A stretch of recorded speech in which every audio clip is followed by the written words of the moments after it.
Hello, আসসালামু আলাইকুম viewers. আপনারা সবাই কেমন আছেন? আশা করি সবাই অনেক অনেক ভালো আছেন। আমি আলহামদুলিল্লাহ ভালো আছি। আপনাদেরকে আজকে দেখাতে যাচ্ছি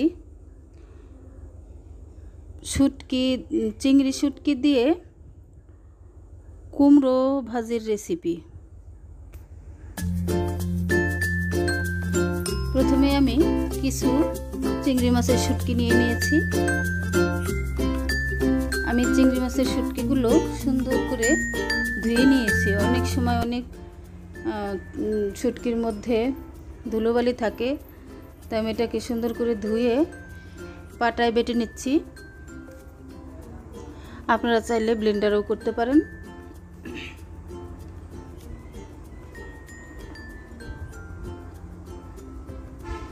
দেখুন, আমি সুন্দর মিহি করে বেটে নিয়েছি।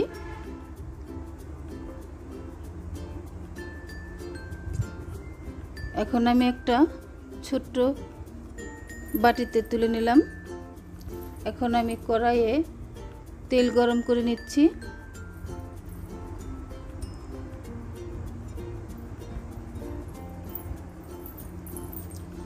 আসলে চিংড়ি মাছের যে দাম, তাই দুধের স্বাদ ঘোলে মেটাচ্ছি আর কি।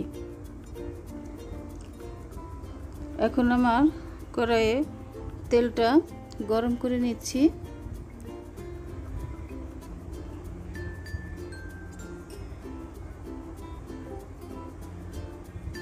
জালটা অনেক বেড়ে গিয়েছিল, তাই একটু কমিয়ে দিলাম। এর মধ্যে দিয়ে দিচ্ছি পেঁয়াজ কুচি,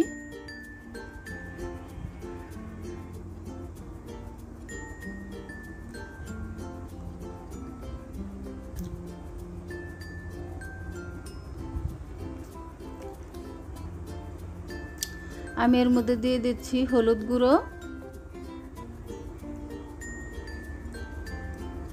দিয়ে দিচ্ছি মরিচের গুঁড়ো,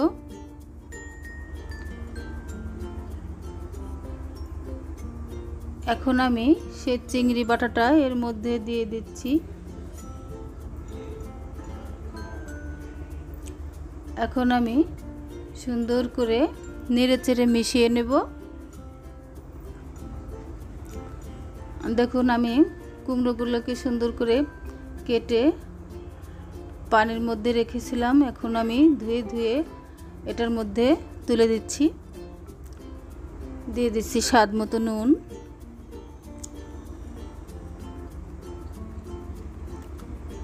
ঝালটা আপনারা বুঝে শুনে দিবেন আপনাদের প্রয়োজন অনুযায়ী। আমি এখানে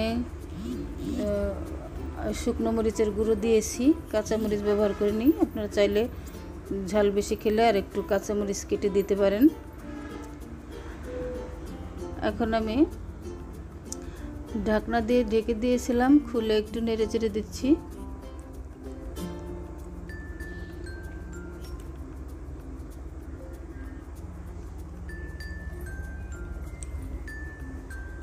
বাসায় আপনারা একবার হলো এভাবে ট্রাই করে দেখবেন, অনেক টেস্টি হয় খেতে। আমার বাসায় আমি কোনো ধরনের শুটকি মাছ আমরা খাই না। শুটকি মাছের গন্ধই আমরা কেউ সহ্য করতে পারি না। এর মধ্যে দিয়ে দিচ্ছি ধনেপাতা কুচি। তো তার মধ্যে দেখা গেছে চিংড়ি শুটকিটা খাওয়া যায়, এটা কোনো দুর্গন্ধ নেই এতে, এই জন্য আমরা এই শুটকিটা খাই। তাছাড়া অন্য কোনো শুটকি মাছ আমরা সেরকম পছন্দ করি না। আমার ছেলে তো একেবারেই পছন্দ করে না। এখন আমি ঢাকনা দিয়ে ঢেকে দিচ্ছি। তো বন্ধুরা, বাসায় একবার হলো ট্রাই করে দেখবেন। আর রেসিপিটা কেমন লেগেছে আমাকে কমেন্টে জানাবেন। আপনাদের কী ধরনের ভিডিও দিলে ভালো হয়, আপনাদের প্রয়োজন আমাকে জানাবেন, তাহলে আমার ভিডিও আপলোড করতে বেশি সুবিধা হবে। আর আমার চ্যানেলটিকে সাবস্ক্রাইব করতে ভুলবেন না। আমার চ্যানেলটিকে সাবস্ক্রাইব করে পাশে থাকবেন, বেল আইকনটি প্রেস করে দিবেন, যাতে আমার ভিডিওর নোটিফিকেশন আপনাদের কাছে সবার আগে পৌঁছায়। দেখুন, এভাবে রুটি অথবা গরম গরম চাপড়ির সাথে এটা খেতে ভারী মজা। গরম ভাতের সাথেও অনেক মজা লাগে। আপনারা খেয়ে দেখবেন, অনেক টেস্টি হয়েছে। আমি আসলে সকালবেলা রুটি নাস্তা বানাই বা চাপড়ি বানাই, এখন আমি চাপড়ির সাথে খাচ্ছি। তো বন্ধুরা, আজ এই পর্যন্তই। আপনারা ভালো থাকবেন, সুস্থ থাকবেন এই কামনা করি। আল্লাহ হাফেজ।